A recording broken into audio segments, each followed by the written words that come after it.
우리 앞뒤에 있는 성도들하고 인사 나누겠습니다. 반갑습니다. 네.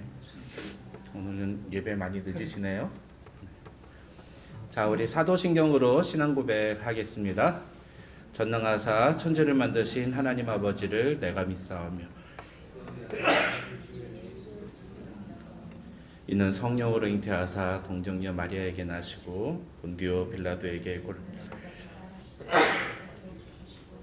장사한 지 사흘 만에 죽은 자 가운데서 다시 살아나시며 하늘에 오르사 전능하신 하나님 우편에 앉아 계시다가 저희로서 산자와 죽은 자를 심판하러 오시리라. 성령을 믿사오며 거룩한 공회와 성도가 서로 교통하는 것과 죄를 사해 주시는 것과 몸이 다시 사는 것과 아멘. 아멘. 우리 인내하신 구세주여 함께 찬양하겠습니다.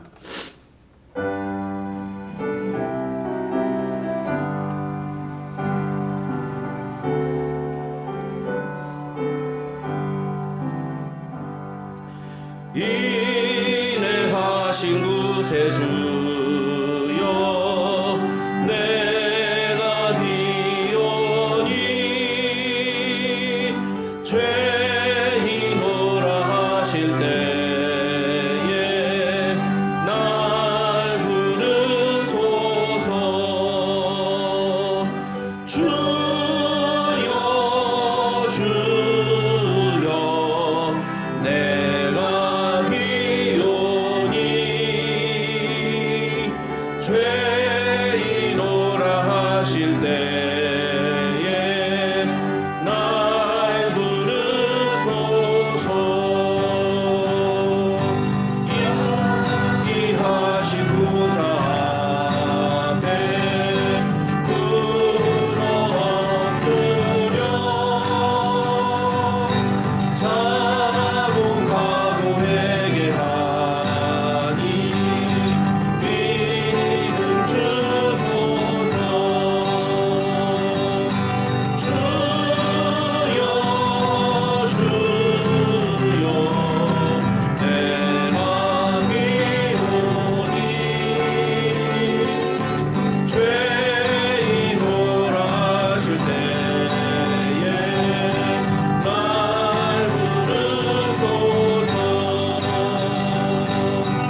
겸손히 올리는 겸손히 올리는 나의 기도 간구보다 감사를 드립니다. 응답하심도 거절하심도 기다리라 하심도 그저 감사 위에 감사를 덮을 때 은혜 위에 은혜가 쌓이네.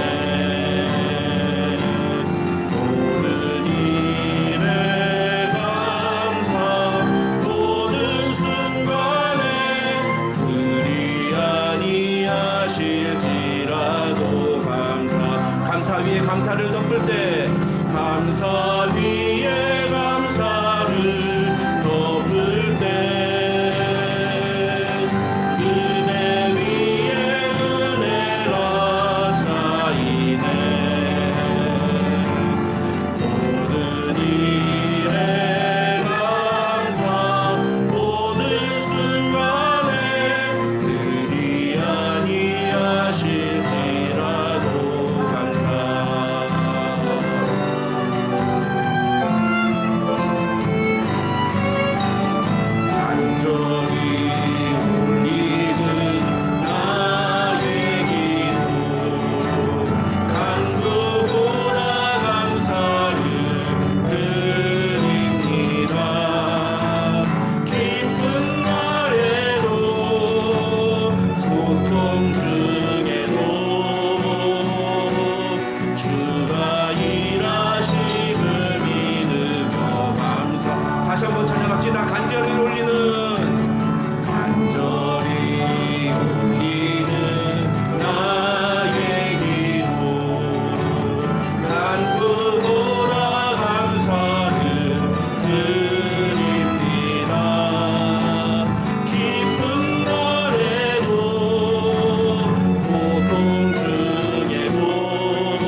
주의 교회를 향한 우리 마음 희생과 포기와 가난과 고난 하물며 죽음조차 우릴 막을 수 없네. 우리 교회는 이 땅의 희망 교회를 교회되게 예배를 예배되게 우리 사용하소서. 진정한 그의 날 오늘 이 마음으로 우리 사용하소. 우리에겐 소원이 하나 있네. 우리에겐 소원이 하나 있네. 주님 다시 오실 그날까지 우리 가슴에 새긴 주의 십자가 사랑 나의 교회를 사랑케 하네. 주의 교회를 향한 우리 마음 희생과 포기와 가난과 고난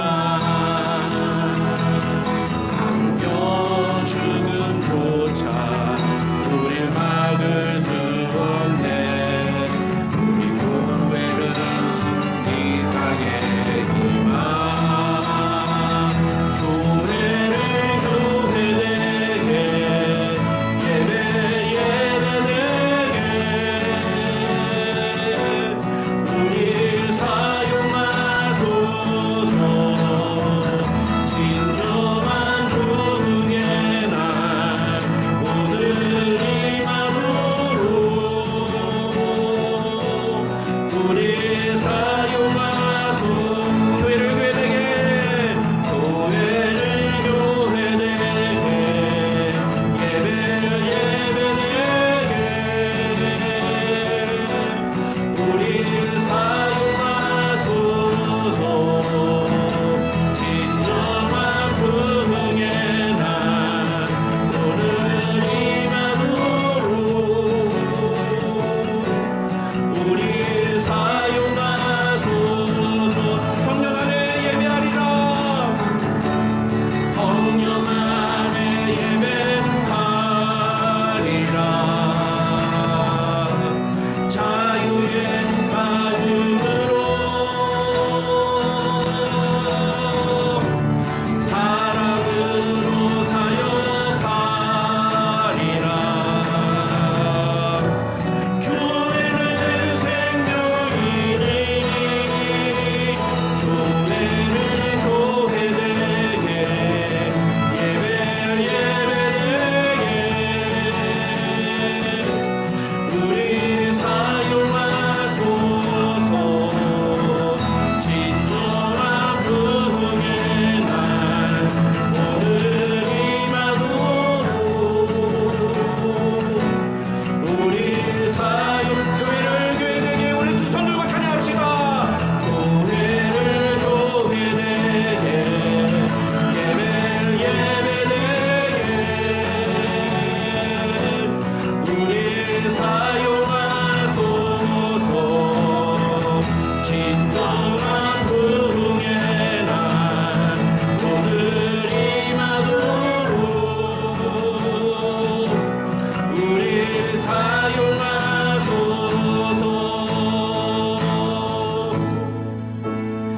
이 시간 우리 함께 기도하겠습니다. 기도할 때 하나님 그렇습니다. 오늘도 우리를 주의 전으로 불러주셨으니 하나님 오늘 우리가 주님 앞에 우리의 몸과 마음을 거룩한 산제물로 드리는 예배자들이 되게 하옵소서.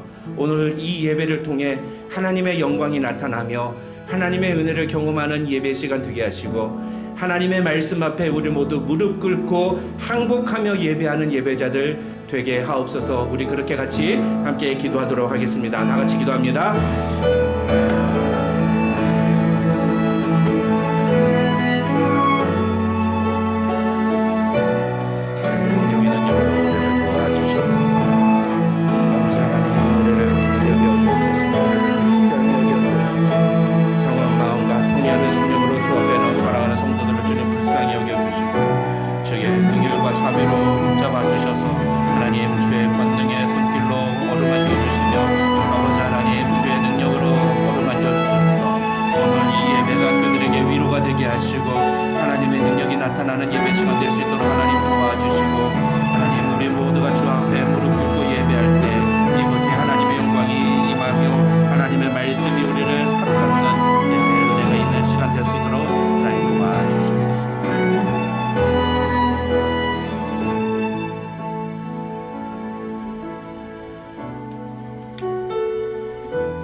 기도하겠습니다. 온 땅의 주인이며 우리를 지으신 하나님 아버지께 지금도 여전히 모든 언약을 성실히 이루시는 미쁘신 하나님 앞에 지금 이 순간 우리 모습 그대로 나아갑니다. 하나님의 감찰 아래 그 누구도 설 수 없지만 오직 하나님께서 주신 예수 그리스도의 십자가만 의지하며 나아갑니다. 완전하고 선하신 하나님 앞에 우리의 죄가 얼마나 아득하게 깊고 흉악하며 감히 설 수 없음을 하나님 앞에 설 때마다 봅니다. 절망 가운데 열린 그 구원의 길이 얼마나 믿을 수 없게 감사한지 아버지의 끊어지지 않는 은혜가 처음부터 지금까지 있음을 다시 고백하며 찬양합니다. 주시는 은혜에만 우리가 하나님을 알고 하나님의 이름을 부르며 하나님의 자녀로 살아갈 수 있습니다. 그럼에도 불구하고 놀라운 구원의 선물을 받고서도 살아가는 우리의 삶의 모습에서 합당한 열매가 없음에 또다시 마음을 찢고 우리의 죄악을 회개합니다. 아직도 죽지 못한 우리 옛 성품이 얼마나 추하고 악하며 끈질긴지 또 여전히 휘둘리며 단호히 떨치고 나아가지 못했음 또한 주님 앞에 고백합니다. 우리 삶을 자신의 욕심대로 제 것이라 주장하며 왕 대신 하나님의 자리에 우리 자신을 놓고도 교묘하게 세상의 가치관을 하나님의 것처럼 포장하고 껴있기보다 습관처럼 눈 감고 순간의 이익과 편안함에 손쉬운 선택을 하며 비겁하게 변명하였습니다. 여전히 지금도 선명한 십자가 앞에 섭니다. 그 십자가 앞에 자신의 삶을 건 계산을 하고 예수 그리스도를 나의 주라 고백하던 그 순간을 내 삶의 가치와 목표를 바꿀 수밖에 없었던 이유인 오직 아버지 되신 하나님을 기억하며 복음의 가치를 하찮은 것들과 저울질하며 바꾸지 않도록 우리 삶의 모습을 지켜가게 주님 은혜 주십시오. 우리의 보물이 하나님과 예수 그리스도 하나님 나라에 있음이 날마다 생생하길 본을 보내신 예수님을 따라 하지 않아도 될 일들을 할 수 있기를 한 걸음 더 나아갈 수 있는 지혜와 결단을 주시길 원합니다. 한순간 한순간 내 마음의 결을 살펴 고르며 순전하길 원합니다. 정결하길 원합니다. 그러나 이 모든 것이 솔로몬이 지은 성전처럼 하나님께서 원하실 거라 믿으며 나의 최선으로 살아가는 것이 아니라 얼굴과 얼굴을 마주보는 약속하신 그날을 소망하며 매일 성령의 도우심을 기도하고 아버지의 뜻을 아버지의 마음을 알아 하루하루 감사함과 기쁨으로 하나님 앞에 두려움과 떨림으로 동행하길 원합니다. 이 시간 하나님께만 집중하며 말씀으로 만나주실 하나님을 기대합니다. 목사님께 성령의 충만함으로 함께하여 주시고 그 말씀 가운데 지금 하나님의 영광으로 임재하여 주십시오. 삶의 광야에서 갈급하던 가난하고 목마른 심령으로 말씀 앞에 나아가게 하시고 말씀을 삶으로 살아가게 하여 주시길 원합니다. 그렇게 매일 살아가는 삶이 그렇게 드려지는 온 생의 예배가 하나님께서 받으실 만한 것이 되기를 작은 기쁨이 되기를 기도합니다. 우리 자녀들이 자신을 지으시고 각각 그 이름을 불러 자녀 삼아주신 하나님 아버지를 기억하며 하나님을 사랑하며 세상 앞에 무릎 꿇지 않는 자로 주님 세워주십시오. 하나님만을 선택하며 세상과는 구별된 삶을 살아가는 자 되는 은혜를 구합니다. 주님, 우리 성도들 가운데 여러 가지 어려움 가운데 마음과 몸이 지친 이들에게 주님 힘을 더하여 위로하여 주시고 문제 넘어 하나님을 바라보게 하시며 저희 또한 서로 돌아보고 함께 기도함으로 짐을 나누어지길 원합니다. 주의 말씀에 삶을 걸고 복음에 매여서 지금도 수고하는 모든 일을 주님 기억하여 지켜주시고 그들의 기도에 속히 응답하여 주시길 원합니다. 이곳에 있는 모두가 소란한 이 세상 가운데에서도 흔들림 없는 시선으로 하나님만으로 만족하고 기뻐하길 소망합니다. 주님의 은혜로운 이 모든 것들이 가능함을 다시금 간구합니다. 오직 구원을 주실 단 하나의 이름 예수 그리스도 이름으로 기도드립니다. 아멘.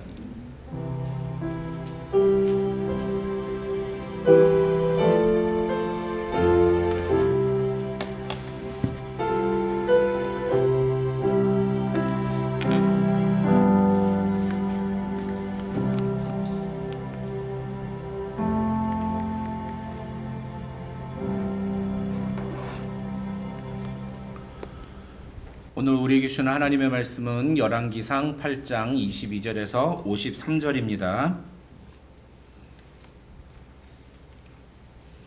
열왕기상 8장 22절에서 53절, 조금 본문이 길지만 그래도 우리 함께 한 목소리로 함께 읽겠습니다.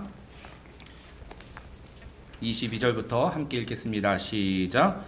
솔로몬이 여호와의 제단 앞에서 이스라엘의 온 회중과 마주 서서 하늘을 향하여 손을 펴고 이르되 이스라엘의 하나님 여호와여, 위로 하늘과 아래로 땅에 주와 같은 신이 없나이다.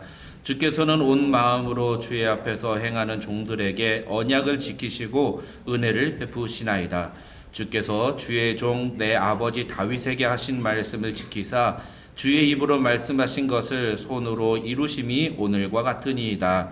이스라엘의 하나님 여호와여, 주께서 주의 종 내 아버지 다윗에게 말씀하시기를 네 자손이 자기 길을 삼가서 네가 내 앞에서 행한 것 같이 내 앞에서 행하기만 하면 네게서 나서 이스라엘의 왕위에 앉을 사람이 내 앞에서 끊어지지 아니하리라 하셨사오니 이제 다윗을 위하여 그 하신 말씀을 지키시옵소서.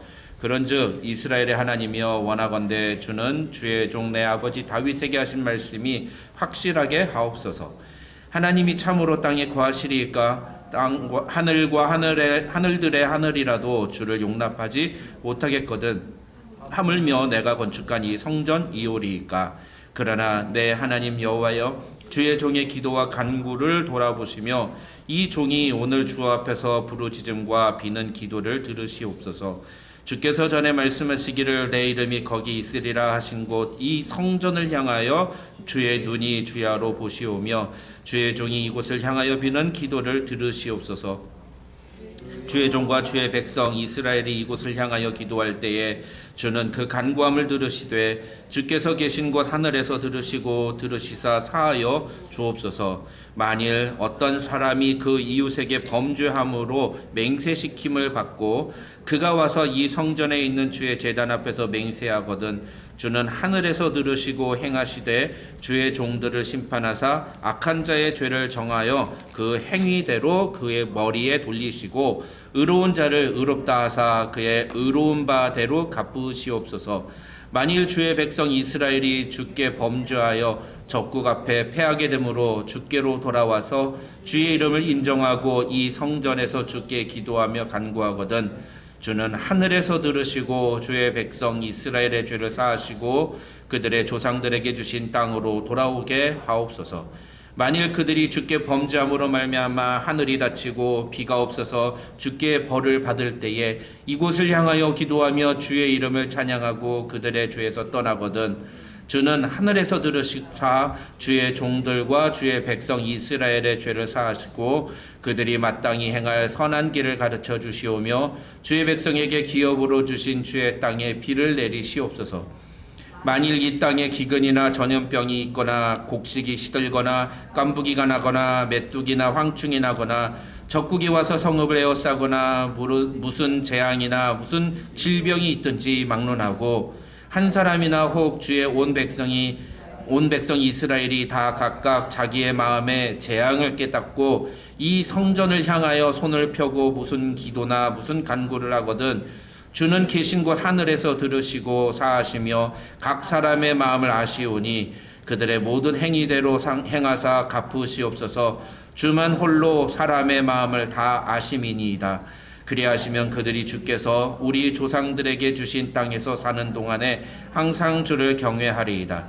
또 주의 백성 이스라엘에 속하지 아니한 자 곧 주의 이름을 위하여 먼 지방에서 온 이방인이라도 그들이 주의 크신 이름과 주의 능한 손과 주의 펴신 팔의 소문을 듣고 와서 이 성전을 향하여 기도하거든 주는 계신 곳 하늘에서 들으시고 이방인이 주께 부르짖는 대로 이루사 땅의 만민이 주의 이름을 알고 주의 백성 이스라엘처럼 경외하게 하시오며 또 내가 건축한 이 성전을 주의 이름으로 일컫는 줄을 알게 하옵소서. 주의 백성이 그들의 적국과 더불어 싸우고자 하여 주께서 보내신 길로 나아갈 때에 그들이 주께서 택하신 성읍과 내가 주의 이름을 위하여 건축한 성전이 있는 쪽을 향하여 여호와께 기도하거든 주는 하늘에서 그들의 기도와 간구를 들으시고 그들의 일을 돌아보옵소서. 범죄하지 아니하는 사람이 없사오니 그들이 주께 범죄함으로 주께서 그들에게 진노하사 그들을 적국에게 넘기심에 적국이 그들을 사로잡아 원근을 막론하고 적국의 땅으로 끌어간 후에 그들이 사로잡혀간 땅에서 스스로 깨닫고 그 사로잡은 자의 땅에서 돌이켜 주께 간구하기를 우리가 범죄하여 반역을 행하며 악을 지었나이다 하며 자기를 사로잡아간 적국의 땅에서 온 마음과 온 뜻으로 주께 돌아와 주께서 그들의 조상들에게 주신 땅 곧 주께서 택하신 성읍과 내가 주의 이름을 위하여 건축한 성전 있는 쪽을 향하여 주께 기도하거든 주는 계신 곳 하늘에서 그들의 기도와 간구를 들으시고 그들의 일을 돌아보시오며 주께 범죄한 백성을 용서하시오며 주께 범한 그 모든 허물을 사하시고 그들을 사로잡아간 자 앞에서 그들로 불쌍히 여김을 얻게 하사 그 사람들로 그들을 불쌍히 여기게 하옵소서. 그들은 주께서 철 풀무 같은 애굽에서 인도하여 내신 주의 백성 주의 소유가 되매니이다. 원하건대 주는 눈을 들어 종의 간구함과 주의 백성 이스라엘의 간구함을 보시고 주께 부르짖는 대로 들으시옵소서.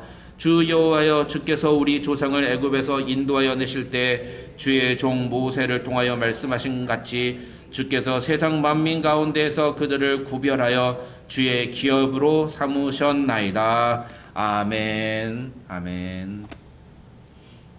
우리 함께 읽은 본문 말씀 가지고 솔로몬의 기도라는 제목으로 하나님의 말씀 살펴보겠습니다. 지난주에는 설교 제목이 뭐였죠? 네, 솔로몬의 설교.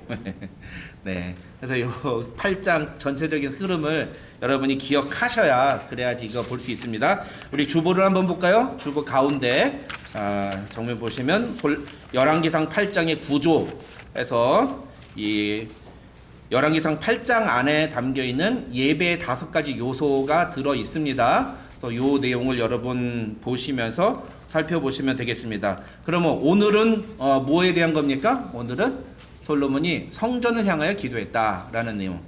성전을 향한 기도. 성전과 관련하여 기도하는 내용이 나옵니다. 이거는 성전을 향하여 기도할 때 이렇게 해주십시오라는 내용도 되지만 또 솔로몬이 하나님께 성전에 대해서 기도하는 내용이기도 합니다. 어쨌든 합치면은 솔로몬의 기도다 이렇게 볼 수 있죠.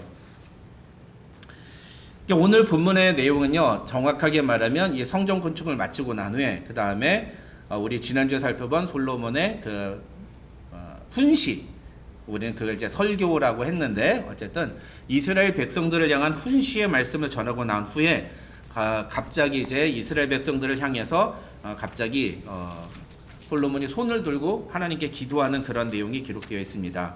12절로 21절에서 이스라엘 백성들을 향해 메시지를 전한 솔로몬은 이제 22절부터 이스라엘의 온 회중과 마주 서서 하늘을 향하여 손을 펴고 기도하기를 시작했다고 그렇게 22절에 나와 있습니다.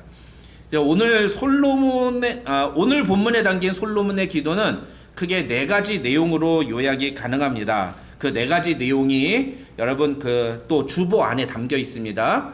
여러분 주보를 오늘은 좀 보시면서 전체적인 내용을 따라오시면 좋겠습니다. 그래서 먼저 22절부터 26절에는 언약을 이루신 하나님을 찬양하는 그런 내용이 나와 있고요. 그다음에 27절로 30절에서는 솔로몬이 이제 앞으로 자신이 이런 기도를 할 텐데 하나님 이렇게 제가 이제부터 구하는 기도를 좀 들어주십시오. 이런 내용이 나옵니다. 그 다음에 31절부터 50절에는 그 내용, 기도의 내용, 솔로몬이 하나님께 간구하는 내용이 거기 담겨 있는데 총 7가지가 거기에 담겨 있죠. 그 7가지가 주보안에 보면 1부터 7까지 이렇게 되어 있습니다. 근데 요거를 형식을 어떻게 이해하시면 되냐 하면은 이렇게 보시면 돼요. 첫 번째, 1. 이웃에게 범죄함으로 맹세할 때에, 성전에 와서 맹세할 때에, 그때 이 성전을 향하여 이 성전에서 기도하면 하나님, 그 사람은 하나님의 백성이오니 그 사람의 기도를 응답해 주십시오. 이렇게 얘기하는 거예요. 그래서 요거는 이제 여러분이 주보를 보시고서 따라오시면 좋습니다. 주보의 내용이 그렇게 되는 거예요. 2. 주께 범죄하여 전쟁에서 패하고 돌아왔을 때 그 사람이 성전을 향하여 기도하면, 성전에서 기도하면 하나님, 그 사람은 하나님의 백성이오니 그 사람의 기도를 응답해 주십시오. 이렇게 기도하는 거죠. 3번째, 그 사람이 혹시 주께 범죄해서 가뭄이나 여러 가지 재앙으로 벌을 받을 때, 그를 벌을 받을 때 혹시 그 사람이 성전을 향해서 하나님께 기도하면 그 사람은 하나님의 백성이오니 하나님 그 사람을 용서해 주십시오. 이런 식으로 내용이 구성이 되어 있는 거예요. 그렇게 해서 총 7가지의 상황이 거기 기록이 되어 있습니다. 이 7가지 내용은 제가 일부러 주보에 다 일부러 기록을 해놨어요. 요거 찾느라고 시간 들일 필요가 없기 때문에 별로 그렇게 중요한 내용이 아니에요. 이건 그 솔로몬이 이스라엘이라는 상황 속에서 얘기한 거고, 우리의 강구는 또 다르잖아요. 이거 우리식으로 바꾸면 이런 거예요. 우리가 만약에 자녀가 대학 입시를 앞두고 있다. 그러면 그 사람이 성전을 향해서 하나님께 간구하며 그 자녀의 대학 입시를 놓고 기도할 때 하나님, 그 사람은 하나님의 백성이오니 그 사람의 기도대로 그 자녀가 대학 입시에 합격하도록 기도에 응답해 주십시오. 이런 식으로 됐다는 거예요. 쉽게 말하면 그런 내용이 있다는 얘기가 아니라 그런 구조를 갖고 있다는 겁니다.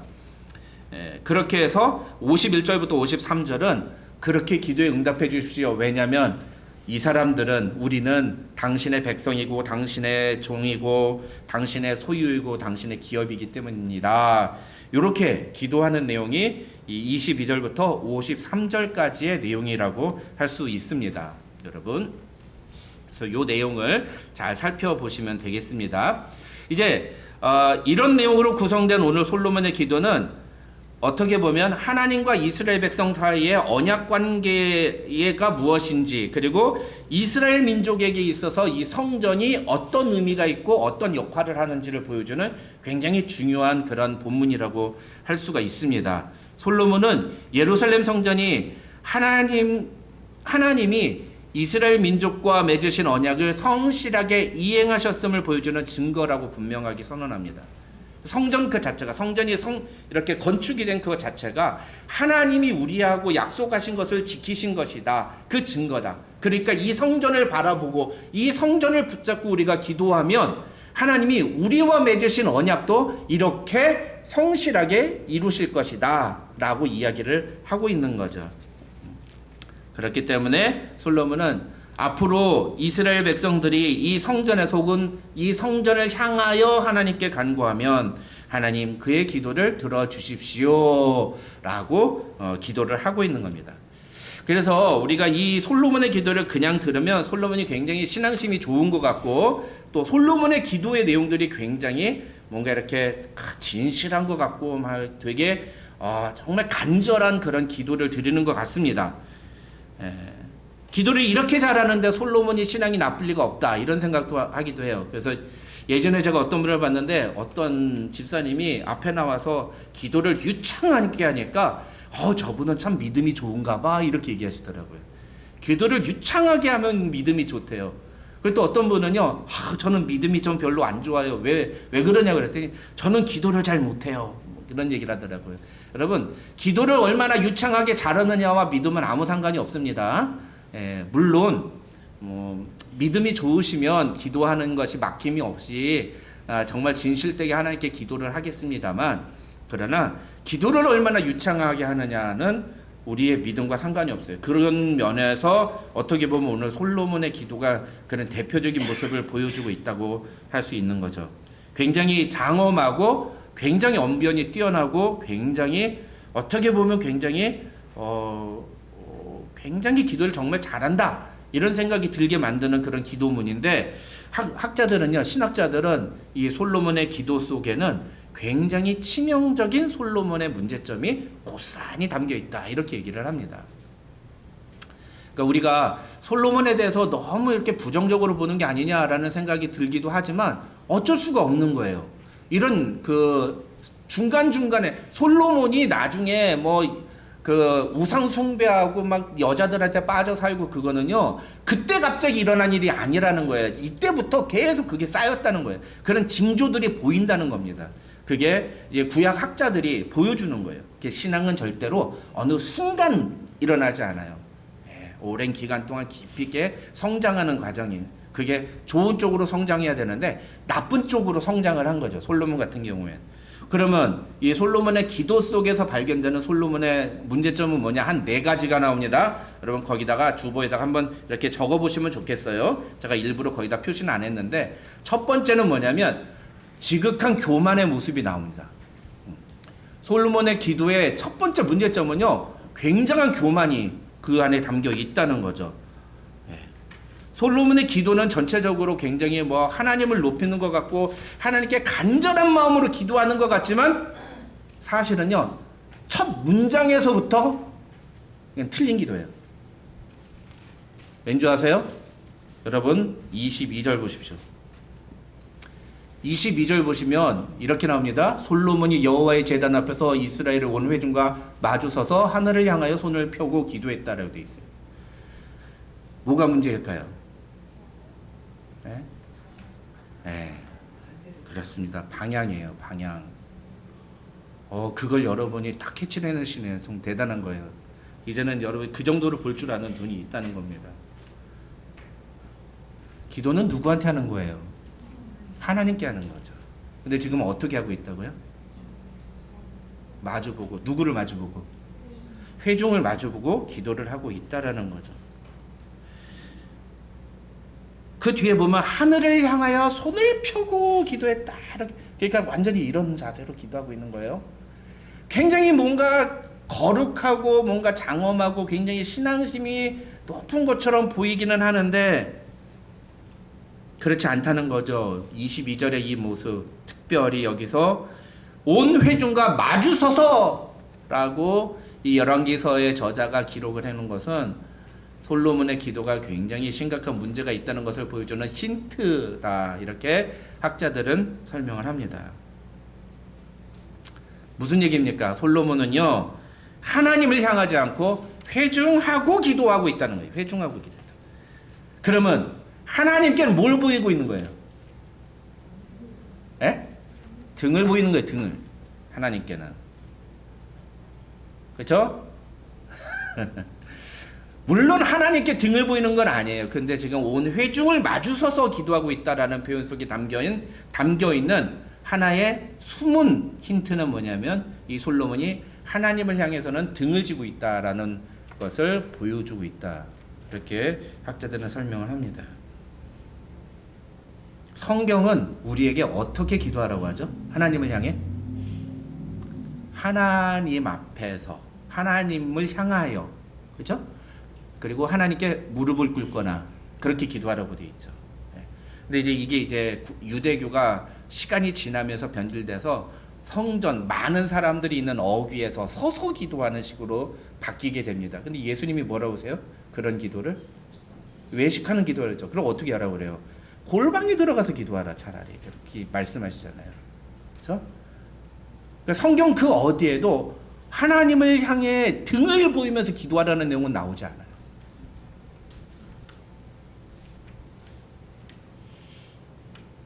성경 그 어디에도 나오지 않는 기도의 자세를 하고 있는 거죠. 그럼 솔로몬이 왜 이런 식으로 기도를 할까요? 학자들은 두 가지를 얘기합니다. 긍정적인 해석과 부정적인 해석이에요.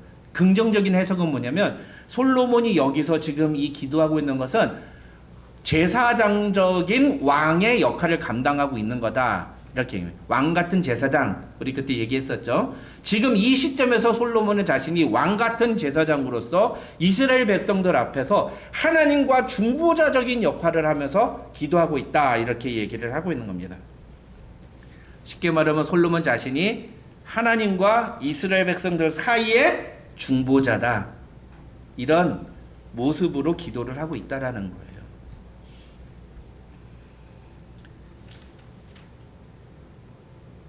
이 얘기는 무슨 뜻이냐면 오늘 본문에 나오는 솔로몬의 기도는요, 솔로몬 자신의 믿음을 고백하는 것이나 솔로몬 자신의 간구를 하나님께 아뢰는 게 아니라는 거예요.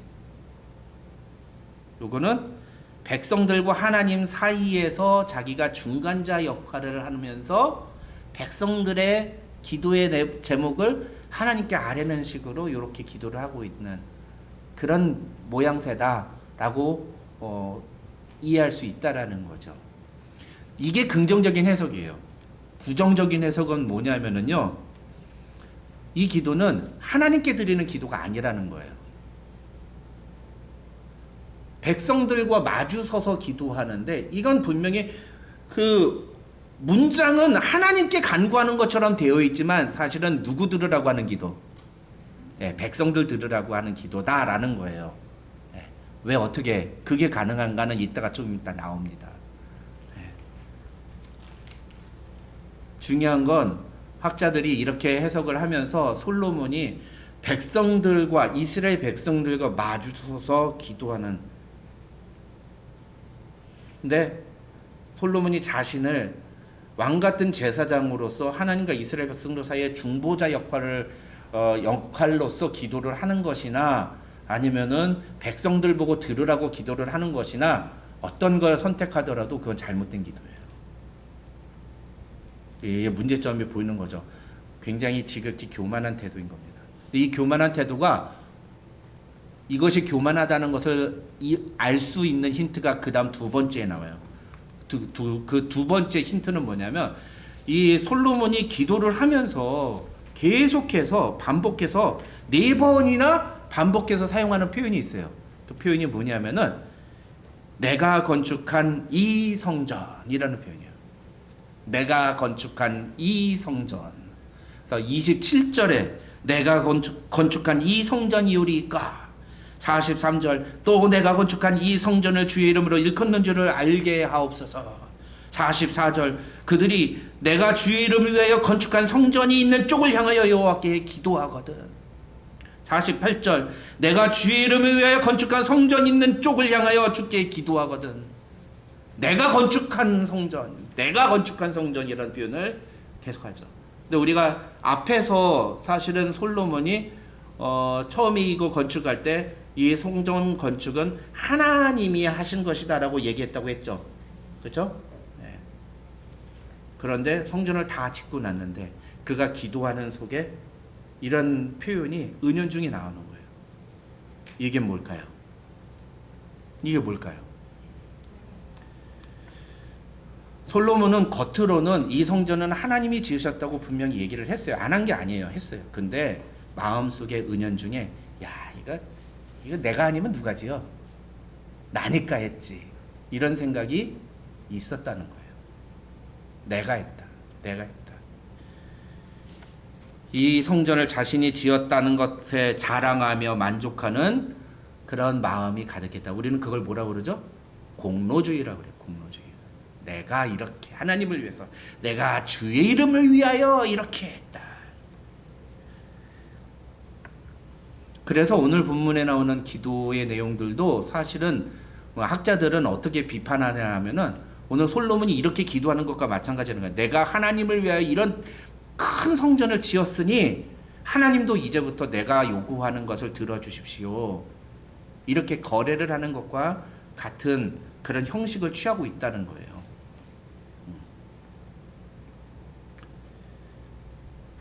뭐 그렇게 맨날 그렇게 부정적으로만 봅니까?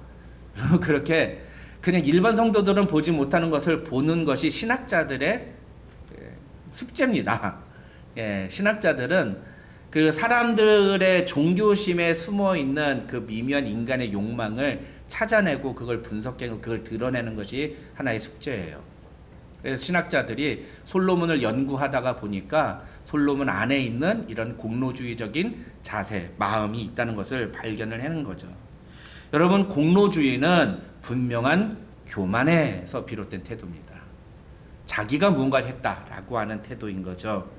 내가 하나님을 위해서 이렇게 했으니 하나님도 나에게 이렇게 해주셔야 된다는 생각, 그건 지극히 교만한 생각이에요. 하나님, 내가 주님을 위해서 얼마나 헌신적으로 수고하고 봉사하고 헌신했는데, 섬겼는데 하나님 왜 나한테 이렇게 하십니까? 왜 나에게 이렇게 어려운 일만 주십니까? 왜 우리 자식이 문제가 이렇게 안 풀립니까? 내가 교회를 위해서 얼마나 헌신을 많이 했는데, 얼마나 헌금을 많이 했는데, 얼마나 희생을 많이 했는데, 내가 얼마나 수고를 많이 했는데 하나님 왜 우리 집안에 이런 일이 생기게 하십니까? 이게 다 공로주의라는 거예요. 물론 인간이니까 그런 말을 하나님 앞에 할 수 있어요. 근데 거기서 멈추면 안 되는 거죠. 거기서 멈추면 안 되고 그 뒤에 있는 하나님의 은혜를 알아야 되는데, 공로주의가 일단 우리 안에 들어오면요, 우리가 그 뒤에 우리를 향하신 하나님의 은혜를 보기보다는 하나님에 대해서 부정적이고 불만적인 마음을 갖기가 쉬워요.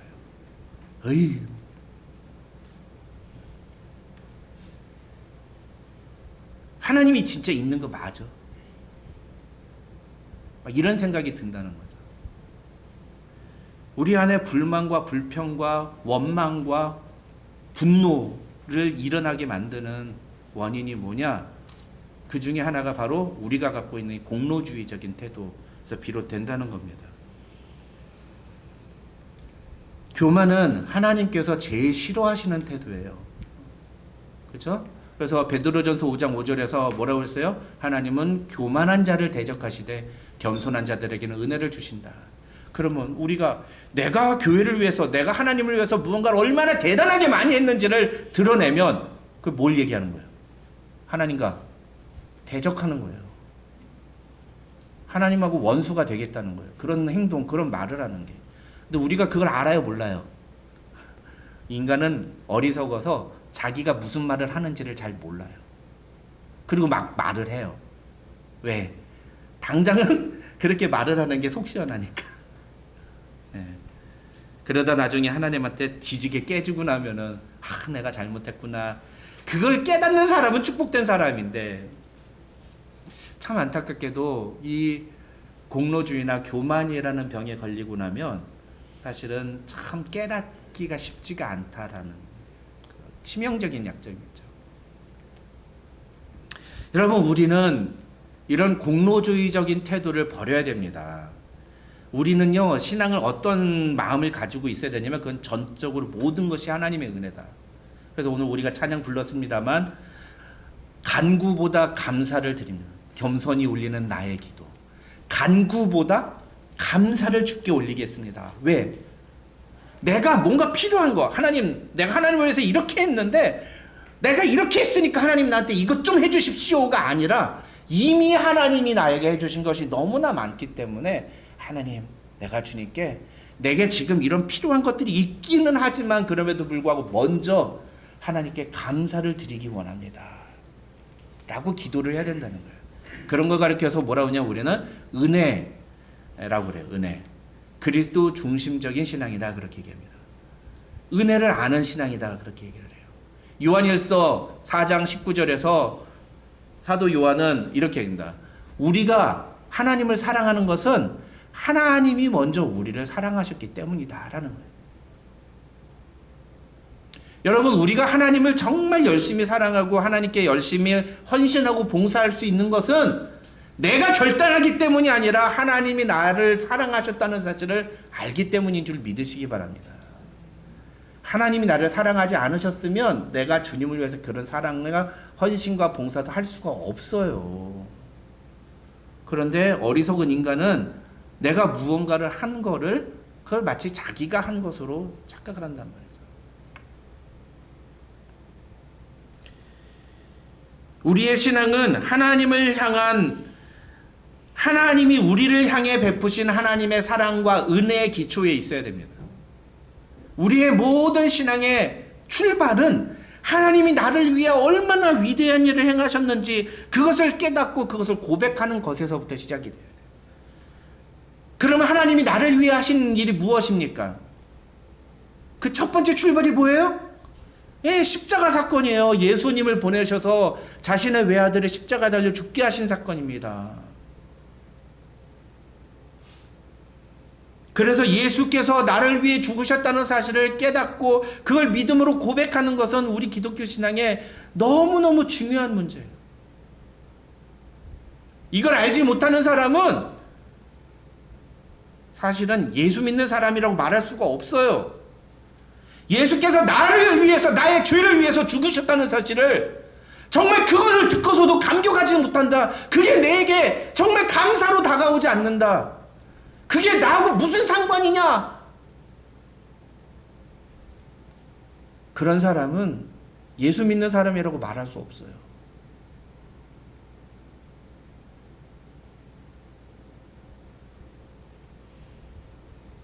우리를 위해 자신의 모든 것을 내어주시고 십자가에 달려 죽으신 그리스도의 사랑을 갚을 수 있는 것은 아무것도 없습니다.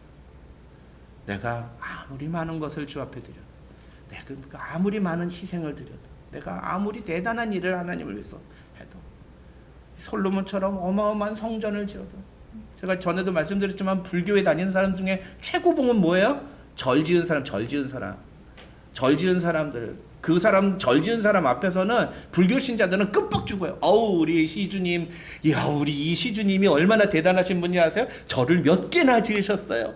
그럼 그다음 끝이에요. 그 밑에서 누구도 고개를 못 들어요.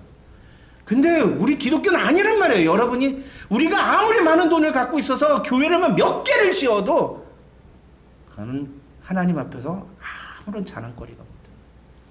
그런 마음을 갖고 있어야 돼요. 그런 마음. 주님이 내게 베푸신 사랑에 내가 더 갚을 길 없어서, 주님이 나에게 주신 은혜에 내가 갚을 길 없어서, 이것 드리오니 주여 받아 주옵소서, 겸손한 자세로 주 앞에 나아가는 게 참된 바른 신자의 모습이에요. 근데 오늘 본문에서 솔로몬은 뭐라 그래요? 내가 하나님의 이름을 위하여 건축한 이 성전을 자기가 했다. 이것만이 문제가 아니에요. 솔로몬의 또 다른 문제는 성전을 우상화하려고 했다는 거예요. 성전을 우상화. 성전의 우상화, 또 다른 말로 성전의 도구화라고 할 수 있습니다. 성전을 하나의 신앙의 도구로 만들려고 했다는 거죠. 성전은 하나님의 임재를 상징하는 건물이에요. 하나님의 임재를 상징하고 하나님이 우리와 함께 하신다는 것을 보여주는 건물인 거죠. 그런데 솔로몬은 그런 성전을 가지고 이제 이스라엘 백성들이 하나님께 기도하면 하나님 그 기도를 응답해 주십시오 라고 하는 그런 간구를 이제 31절부터 그렇게 기도를 합니다. 여러분, 31절부터 한번 보세요. 여기 주보도 쭉 보시면 아시겠지만 31절을 보시면 이 성전에 있는 주의 제단 앞에서 맹세하거든. 33절 이 성전에서 주께 기도하며 간구하거든. 35절 이곳을 향하여 기도하며 주의 이름을 찬양하고 그들의 죄에서 떠나거든. 38절 이 성전을 향하여 손을 펴고 무슨 기도나 무슨 간구를 하거든. 42절 이 성전을 향하여 기도하거든. 44절 성전이 있는 쪽을 향하여 여호와께 기도하거든. 48절 성전이 있는 쪽을 향하여 주께 기도하거든.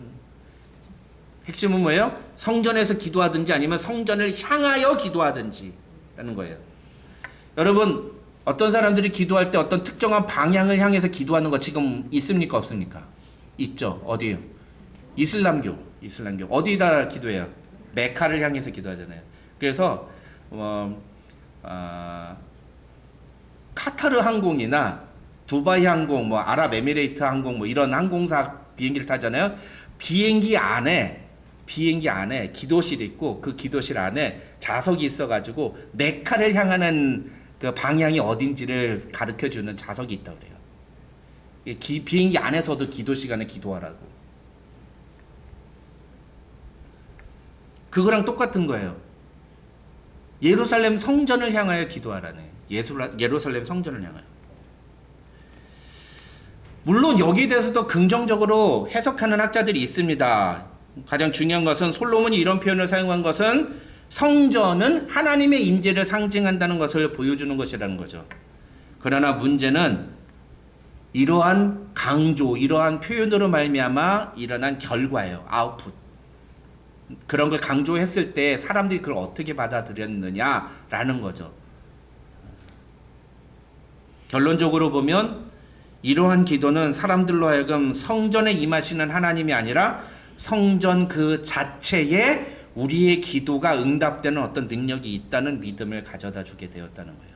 이스라엘 백성들이 성전을 향해서 기도하면 하나님이 우리의 기도에 응답하신다라는 생각을 가졌다는 거죠. 아이, 목사님 그런 게 어디 있습니까? 여러분은 그렇게 생각 안 하실지 모르지만 이스라엘 백성들은 그랬다는 거예요. 유대인들은. 그래서 성전을 향해서 기도를 하는 겁니다. 그 기도의 풍습이 나중에 무슬림으로 전해진 거예요. 그러니까 그걸 부정할 필요가 없어요.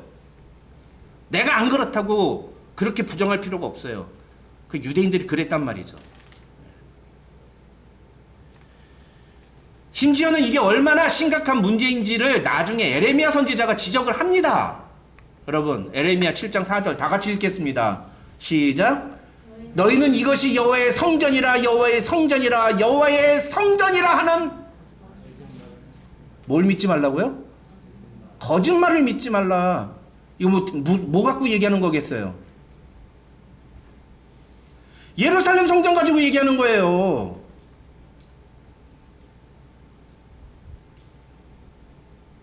에레미야 선지자가 왜 이런 말을 하겠습니까? 유대인들이 이 유대 말기쯤 가면은 유대인들이 성전을 하나의 그 부적처럼 사용하는 거예요. 지들이 무슨 죄를 짓든지 성전을 향해서 기도만 하면은 자기의 기도가 용서받는다고 하는 생각이 있었던 거죠. 이런 잘못된 신앙이 고착화 되었기 때문에 그것 때문에 예레미야 선지자가 이런 책망의 말을 했다는 겁니다. 성전을 향해 기도하는 게 문제입니까? 아니에요. 그건 문제가 아니에요. 성전을 향해 기도하는 것 자체는 그렇게 문제라고 할 수가 없습니다. 기도하는 것은 문제가 되지 않아요. 문제는 무엇입니까? 성전이라는 건물 자체에 뭔가 대단한 의미를 부여하는 거예요.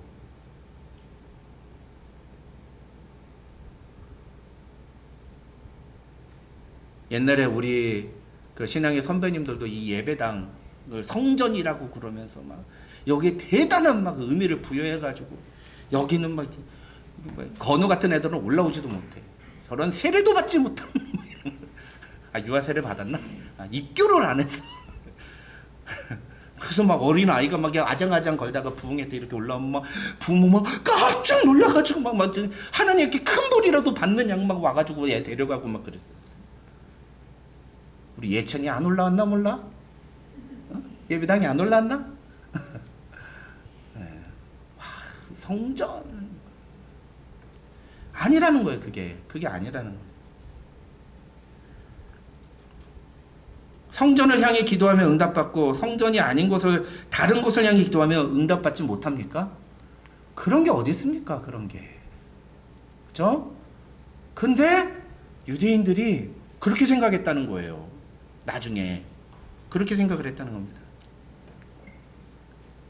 사실 여러분 솔로몬은요 이미 그것은 정답이 아니라는 걸 얘기를 했어요. 27절 그러면 27절 보시겠어요? 27절 시작. 하나님이 참으로 땅에 거하시리까 하늘과 하늘들의 하늘이라도 주를 용납하지 못하겠거든 하물며 내가 건축한 이 성전이오리까 그러잖아요. 하나님은 이 하늘에도 거주하기 어려운 분이라는 거예요. 심지어는요 이 31절부터 50절의 모든 기도에서 가만히 보면은 솔로몬이 뭐라고 하는 줄 아세요? 하나님께서 하늘에서 기도를 들으신다고 그래요. 이 성전에서 기도를 듣는 게 아니라 하늘에서 하나님이 기도를 들으신다고 그래요. 솔로몬 자신도 하나님은 이 성전에 계시지 않는다는 거 알아요. 하나님은 이 성전에만 머무르시는 분이 아니라는 거 압니다. 근데 문제는 뭐예요? 28절 딱 보세요. 뭐라고 합니까? 28절 보면 그러나 그러면서 이제 자기의 간구를 얘기하는 거예요. 하나님은 이 성전 안에 이 건물 안에 계시는 분이 아닌 건 알지만 그러나 그럼에도 불구하고 하나님 우리가 이 성전을 향해 기도하면 이제부터 우리의 기도에 응답해 주십시오. 이렇게 간구하는 거예요. 그건 하나님께 간절한 마음으로 기도하는 게 아니라 하나님을 그 건물에 제한시키는 그리고 결과적으로는 유대인들로 하여금 그 성전이라는 건물 자체를 마치 신비한 능력이 있는 것처럼 착각하게 만드는 그런 원인이 되었다는 겁니다. 하나님은 어느 한 지역이나 어느 한 건물에 계시는 분이 아니라는 사실을 안다면 하나님은 어디에나 계시는 분이라는 사실을 안다면 그러면 이렇게 무슨 성전을 향하여 그렇게 할 필요가 없어요. 우리 이스라엘 백성들이 범자여 하나님께 간구할 때에 하나님 기도에 응답해 주십시오. 그럼 되는 거예요. 그렇죠? 근데 왜 성전을 향하여라고 했을까?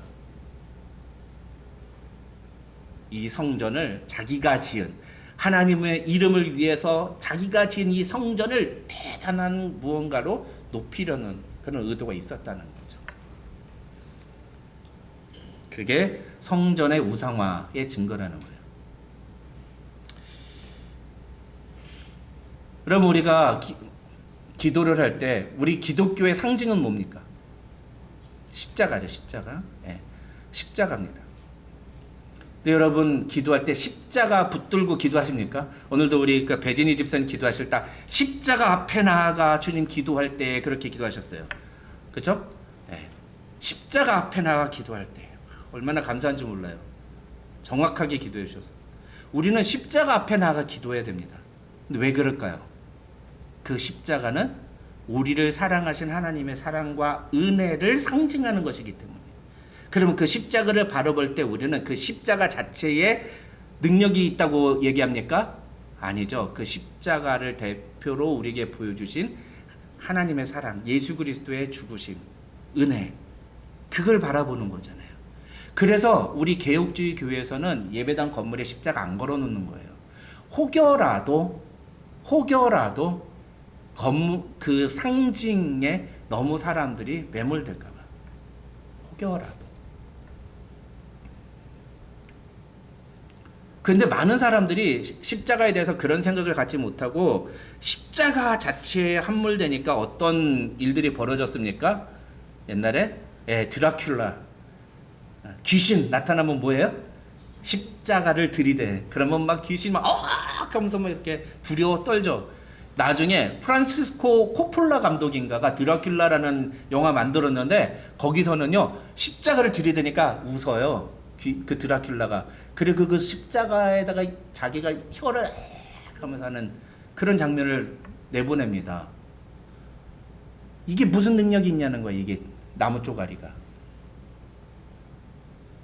아주 냉정하고 아주 무서운 지적이죠. 십자가는 부적이 아니라는 거예요.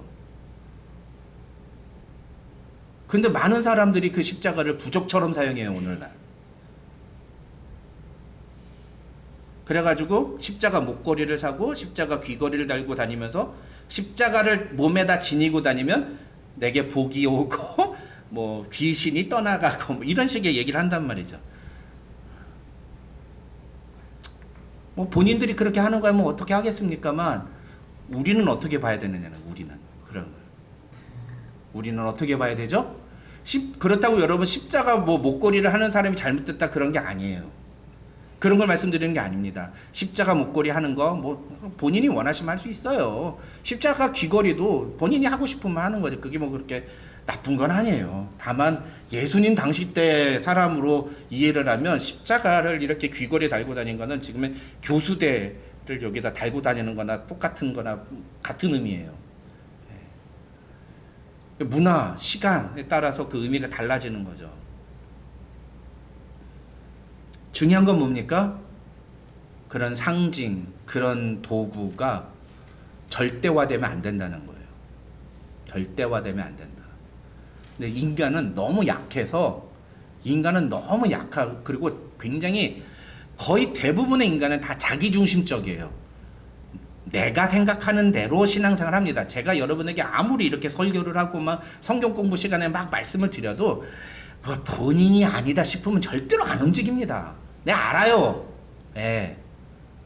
그래도 저는 하는 거예요. 왜? 그게 제 역할이니까. 목사는 그런 거 하라고 하나님이 부르신 사람이니까 하는 거예요. 그냥 저는 그냥 뭐 여러분이 듣든 안 듣든 그건 여러분 몫이고 하나님 앞에서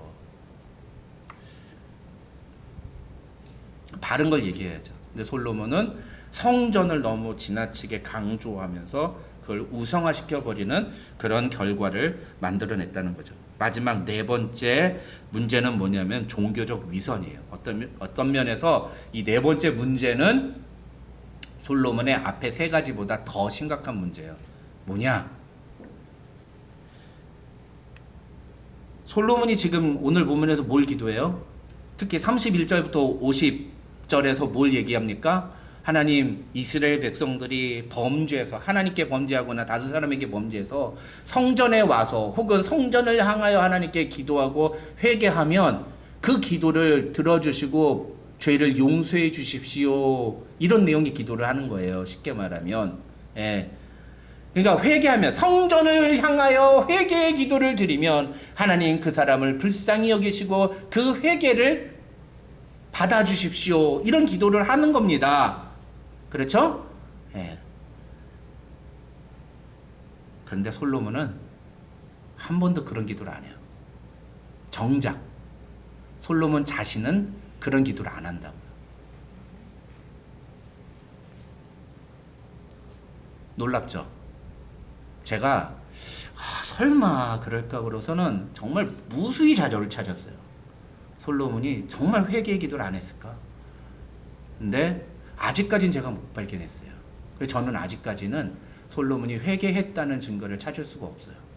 혹시나 여러분 찾으시면 저한테 얘기해 주세요. 제가 얼마든지 수정하겠습니다. 제가 아직까지 찾아본 바에 의하면 솔로몬이 특히 자기가 기도하는 이 성전을 향한 기도를 대로 성전을 향해서 자기가 하나님께 회개하며 기도했다는 내용이 성경 그 어디에도 나오지 않아요.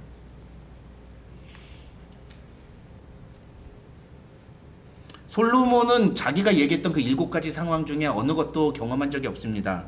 그렇지만 이 7가지 기도 31절부터 50절까지의 기도는 전적으로 이스라엘 백성들이 하나님 앞에 범죄했을 때 성전을 향해서 기도하면 하나님 그 기도를 불쌍히 여기시고 용서해 주시고 회복시켜 주십시오라는 간구의 기도예요. 그렇다면 하나님께 죄를 지은 솔로몬도 하나님 앞에 나와 그렇게 성전을 향해서 혹은 성전에 와서 하나님께 자신의 죄를 회개하고 간구하며 기도했어야죠.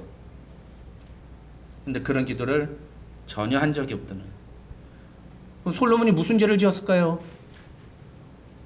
솔로몬이 무슨 죄를 지었을까요? 여러분, 솔로몬은요 어마어마한 죄를 지었어요. 열왕기상 11장에 나중에 얘기하겠습니다만 11장에 가서 보면 자신이 지은 예루살렘 성전 바로 앞에 있는 앞산에다가 1000명이나 되는 자신의 부인과 첩들을 위해서 이방신의 산당을 지어요. 아스다롯, 밀곰, 그모스, 몰록 같은 이방인들의 섬기는 그 종교에 산당을 지어줍니다. 거기다가. 그래서 열왕기상 11장 9절을 보시면은 하나님께서 이런 솔로몬에게 2번이나 나타나셔요. 그리고 솔로몬에게 진노하십니다. 너 이거 돌이키지 않으면, 이거 회개하지 않으면 내가 너를 가만두지 않을 거야. 너뿐만 아니라 네 자손들까지 가만두지 않을 거야 라고 분명하게 지적하셨다는 거예요. 그런데 솔로몬은 그럼에도 불구하고 성전을 향해서 혹은 성전에 와서 자신의 죄를 회개하고 기도하지 않았다. 기도했다는 흔적이 나오잖아요. 기록이 나오지 않습니다.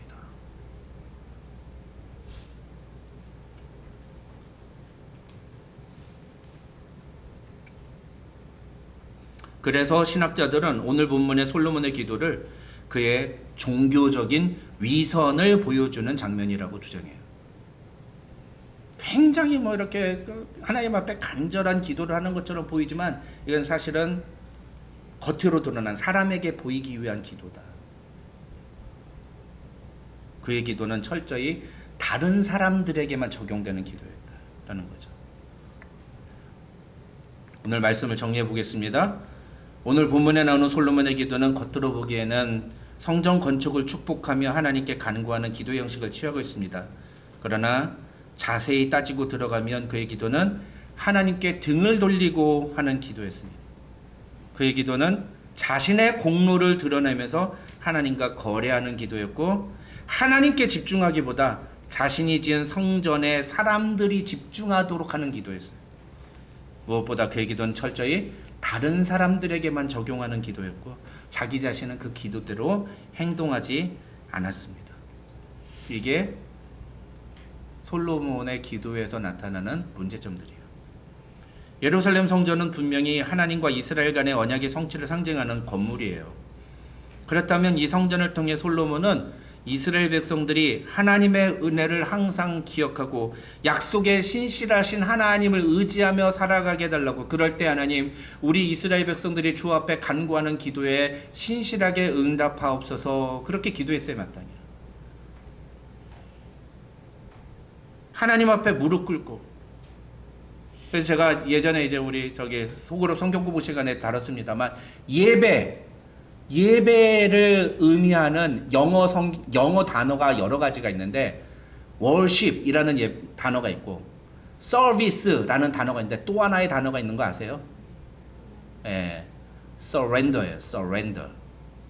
하나님 앞에 항복하는 겁니다. 그게 예배예요. 하나님 앞에 항복하는 게 예배예요. 그래서 우리 모든 예배자들은 하나님 앞에 서렌더 해야 됩니다. 서렌더 하는 사람이 자기 백성들을 향해서 마주 서서 손을 들고 기도합니까? 하나님 앞에 무릎 꿇고 엎드리고 기도하죠.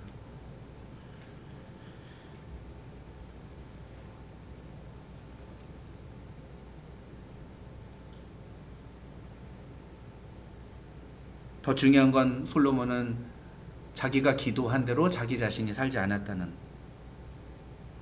그래서 그의 기도는 유창한 기도일지는 몰라도 올바른 기도는 아니다, 이렇게 말할 수 있습니다. 여러분, 그렇다면 중요한 것은 뭐죠? 중요한 것은 뭐예요? 이 솔로몬이 이런 잘못을 했다면, 이런 기도를 했다면 우리의 기도를 돌아봐야죠. 우리의 기도의 자세, 우리는 어떤가? 또 이런 솔로몬의 모습을 보고 우리는 무엇을 고치고 무엇을 반성해야 되는가라는 것을 우리가 이야기를 해야죠. 그렇죠? 자, 그렇다면 한 4가지로 얘기해 보겠습니다. 첫 번째, 우리는 하나님 앞에서 어떤 자세로 기도하는가? 바른 자세는 어떤 자세입니까? 기도자의 바른 자세는 하나님 앞에 항복하는 자세예요. 어떤 사람은 엎드려서, 어떤 사람은 무릎 꿇고, 어떤 사람은 의자에 앉아서 기도할 수 있어요. 그러나 중요한 건 마음 자세입니다. 마음이 하나님 앞에 항복하고 기도하는가, 겸손한 자세에서 기도하는가, 그걸 먼저 생각해야 돼요. 두 번째, 바른 기도는 자신의 공로를 내세우지 않습니다. 바른 기도는 하나님의 은혜에 기초해서 기도해야 돼요. 예수 그리스도의 십자가 은혜를 의지하면서 기도해요. 그래서 우리가 어떻게 기도해요? 예수님의 이름으로 기도합니다. In the name of Jesus we pray. 그걸 왜 합니까?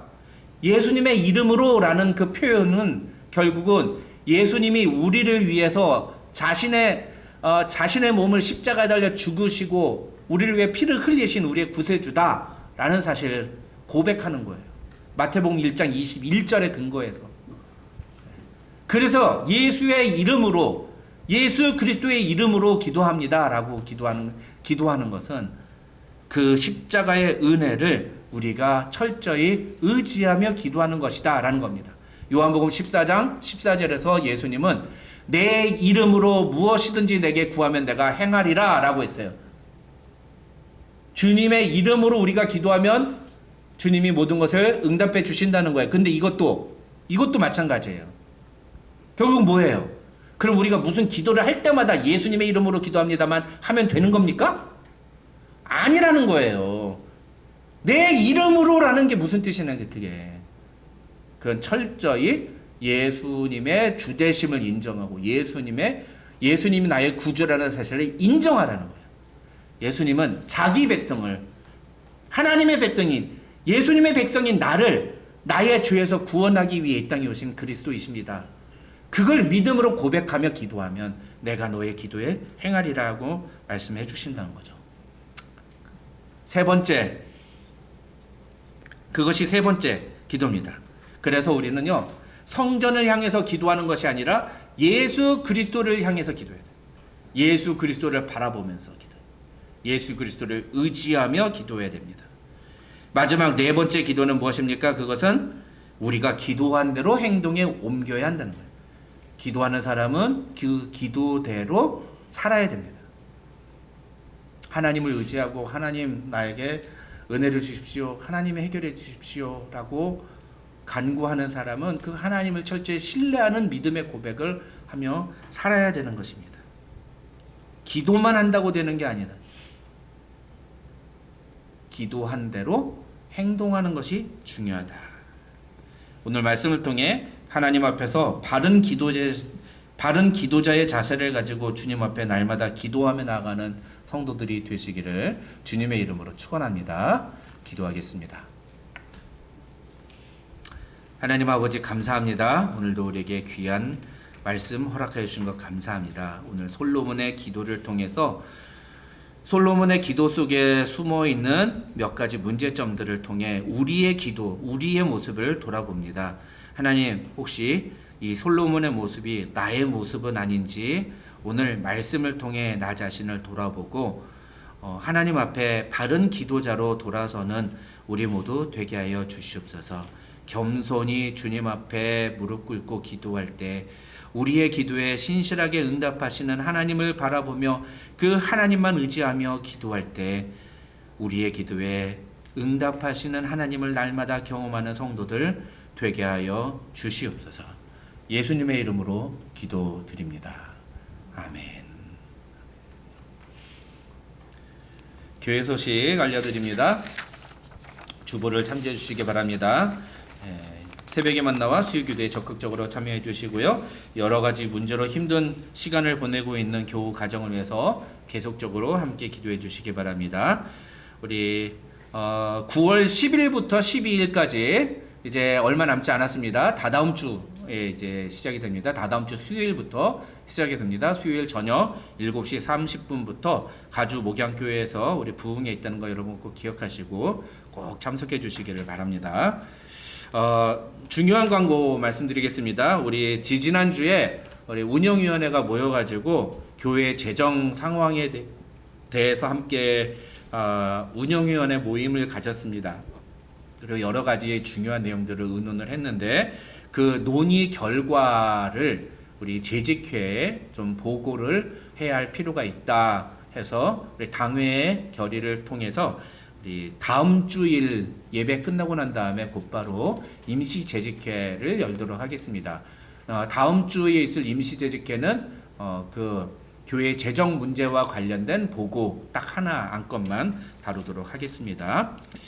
우리 지난 7월 8월 이렇게 6, 7, 8인가요? 그렇게 우리가 소그룹 성경 공부 주일 성경 공부를 쉬고 사역훈련 교제를 진행을 했었는데요.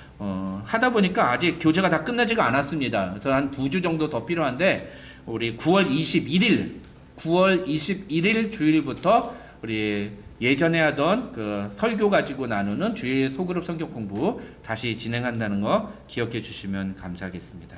다 같이 일어나서 감사 위에 감사 찬양하고 축도함으로 예배 마치겠습니다.